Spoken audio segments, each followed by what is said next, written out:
Hello everyone, কেমন আছো তোমরা সবাই? আশা করি খুব ভালো আছো। আমি চলে এলাম নতুন আরও একটা ভিডিও নিয়ে। তো তোমরা সবাই কেমন আছো আমাকে অবশ্যই কমেন্ট করে জানাবে। আর দেখো আজকে একটা স্পেশাল ভিডিও। তো শীতকালে তো জানো সবার বাড়িতে বাড়িতেই বড়ি দেওয়া হয়। তো আমাদেরও প্রায় বছরই দেওয়া হয়, কিন্তু এবছর একটু লেটে দেওয়া হয়েছে। প্রথম থেকে মানে দেওয়া হবে না বলেই ঠিক ছিল। তারপর সেদিন বোন এসেছিল, তো তারপর সবাই মিলে বড়ি দেওয়া হবে বলে ঠিক করা হয়েছিল। আর প্রথমে হচ্ছে গয়না বড়ি দেওয়া হবে। তার জন্য দেখো পোস্তগুলোকে ভালো করে থালায় বিছিয়ে নেওয়া হয়েছে। এরপর হচ্ছে যেটা বিউলির ডাল থাকে ওইটাকে ভালো করে মানে মিক্সিতে বেটে তারপর হচ্ছে এটাকে ভালো করে ফেটাতে হয়। দিলে কি হয়, সাদা হলে মানে যতটা ভালো ফেটানো হয় বড়িগুলো ততটা টেস্টি হয় খেতে। আর এখানে মানে একজন ফার্স্ট ট্রাই করছিল, তো এইগুলো এটা দেখাচ্ছিল। আর এই পাশে হচ্ছে ভালো মতন দেওয়া হচ্ছিল।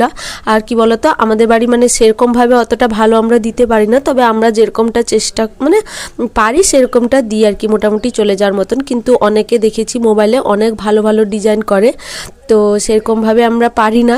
আসলে আগে তো মারই শুধু সেই তরকারি বড়িটাই দেওয়া হতো, তো এই রিসেন্ট কয়েক বছর এই বড়িগুলো দেওয়া হয় জন্য।